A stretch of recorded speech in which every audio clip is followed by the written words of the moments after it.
The 3-seeded New York Knicks will face off against the 6-seeded Atlanta Hawks in this best-of-7 series where the Knicks have home field advantage, and the Knicks are minus 290 to win this series. The last time we saw these teams face off in the playoffs was when Trae Young became the villain of New York.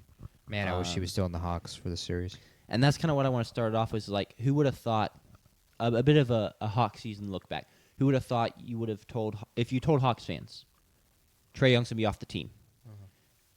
Former first overall pick Zachary Sachet is going to get a did not play coach's decision at the end of the season because he's just simply not been good enough and they have better options. How do you think the season has gone? I don't think they would say, oh, we're a top 6 seed. But they have been. And why have they been? It's been Jalen Johnson. It's been the astronomical rise of Nickeil Alexander-Walker. It's been, I guess, a bit of a spark plug of Jonathan Kuminga, even though that's not really one of the primary reasons. It's been the vet C.J. McCollum hitting big shots and orchestrating, the offense and being a calming presence. It's been Onyeka Okongwu down low. Yeah. It's been a group effort is really what it is that has led them to get hot. I mean, come trade deadline, they were looking like at best they were going to be a play-in team. They maybe were going to miss the playoffs. Mm-hmm. But no, they're the 6th seed now, and they get to face off against this Knicks team. So, if you want to give your thoughts on the Knicks team, I'll let you go there, JP. Or either. We started with Stay the with Hawks Hawks. first, so I'm going to stick with the Hawks. Sure. They had the best record in the NBA post-All-Star break, 20-6. This year they're top 3 in assists per game, 30 a game.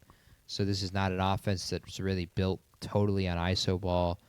They're really good at getting the ball around. Kuminga has postseason experience, of course, with the Golden State Warriors, and so I do think him in some capacity could be important in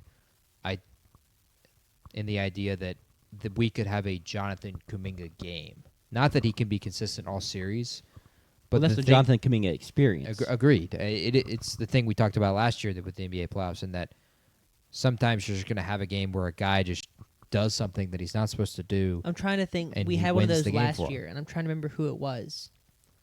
We probably had multiple. Well, I mean, there was the Aaron Nesmith game against the Knicks. That's probably what it was. That one was ridiculous. But there's going to be multiple of those, of course, in this postseason. And can Jonathan Kuminga do that? Like when he was finally kind of given the chance in the Timberwolves series when Curry got hurt, he averaged 20 a game during that series, and so he can be some kind of scoring piece maybe. I do think also the playoff experience of C.J. McCollum and Nickeil Alexander-Walker is going to help a ton in this series as well. I think the Hawks are going to be a little feisty. Both those guys have been in the conference finals. McCollum with the Trailblazers and Nickeil Alexander-Walker the last 2 years with the Timberwolves. And so I do think they have some kind of fighting chance there, but I just don't think I like this matchup against the New York Knicks last year. If Trae Young was on this team, maybe. Sure.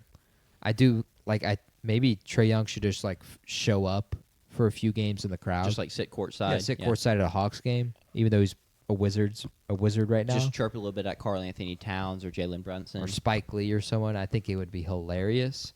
But for the Knicks, it has been an interesting season. First season with Mike Brown. 5 players last year under Tom Thibodeau averaged 35 or more minutes a game. This year, only Jalen Brunson averages 35 minutes flat per game. Everyone else is under the 35 minutes.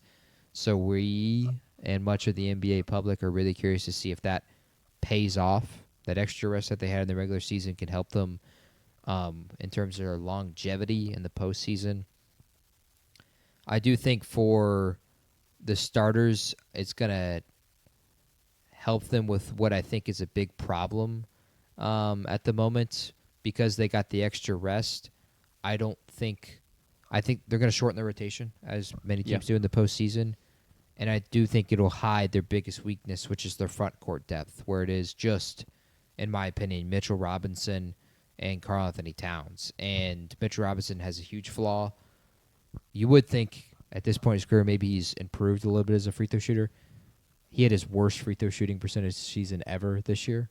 So he's just gotten even worse. What was he sitting at? 40% this year, a whopping 40%, the worst of his career. From the free throw line? From the free throw line. All right. It's Mississippi State free throws on steroids with him. Has he tried underhand yet? I don't think he has. He They should. really need to make He him. should try left hand like Mason Plumlee did for a little bit there. For this series, and I think in the Knicks in general, it's Karl Anthony Towns, I think, is the X factor. He should feast, really, in reality, this entire postseason. There's not a big until the finals that should scare him. And my question is, are we going to get the Karl Anthony Towns that we did see in some big games last year? Big games against the Pistons in that series. A few big games against the Pacers that kind of willed them to a few wins they shouldn't have gotten. He was okay in the Celtics series. Are we going to get that version of Cat consistently? 3-4 games out of a series, and it's the reason they win 3-4 games in the series? Or are we going to get the Cat that Shaq and Charles Barkley just make fun of for 12 minutes because he wants to just shoot threes instead of post up and being a true big man? Yeah. I think I have my answer. You're going to get a bit of both. Because that's agree. just the full Cat It experience. And that's really the full New York Knicks experience. You called it an interesting season, and it very much was so, but that's just what this group of players does. Mhm. It's one moment they look unbeatable. The next moment they've lost like 7 straight. They're in a players-only meeting. And then, next thing you know, they're right back right in the highs. Cat looks great. And next thing you know, Cat's a game where he shoots the ball 4 times. Another player I do want to bring up is Mikal Bridges. Yeah. Averaging 3 points less than last season. He's still a good player, but considering what they traded to get him and what they're paying him, I think it's fair for Knicks fans to sometimes want a little more. But then it's hard because he is playing with Cat and Jalen Brunson, so it's okay, what does a little more look like? Yeah. How do you get him engaged? There's only so much ball to go around, and that's really their biggest issue. And what always makes this Knicks team so fun to watch and so fun to root against is you just never know on any given night who's going to do what, if it's going to go great, if it's going to go horribly for them. Regardless, I do think they have enough to get past this Hawks team, even if they do have a couple games where it gets a little iffy. Just because the Hawks are a good story, and they legitimately have been playing good basketball. They are a good basketball team. Do they have the worst? Okay, well, I'll say second worst. Crunch time options of the top 6 seeds. I mean, the Houston Rockets' crunch time offense is horrible, but you do still have KD. For the Hawks, it's a lot of, okay, CJ McCollum is taking our late game shots, or maybe it's some Jalen Johnson to kill Alexander Walker.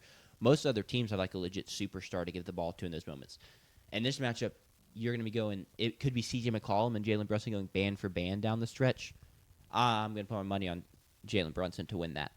The only thing I have for the hit, you have something on that, then I can say my last point. I mean, that's a problem. 100%. Now CJ McCollum will hit 3 game winners in this series. If there was one additional tenth of a second, he would have hit This is true. shot past half court This to is true. tie the game. That was the only time they played post the Trae Young trade, and the Knicks won 108-105. In a great game. McCollum hit would be the second time in NBA history someone's hit a full court shot that just barely didn't have enough time left to tie the game. Joel Embiid did against the Celtics a couple years back. So I do think with the way that game played out that it's going to be good games in Atlanta. But in the Garden, I do think the clutch shooting is just it. I don't know if there's going to be the moments that the Pacers had in the Knicks series.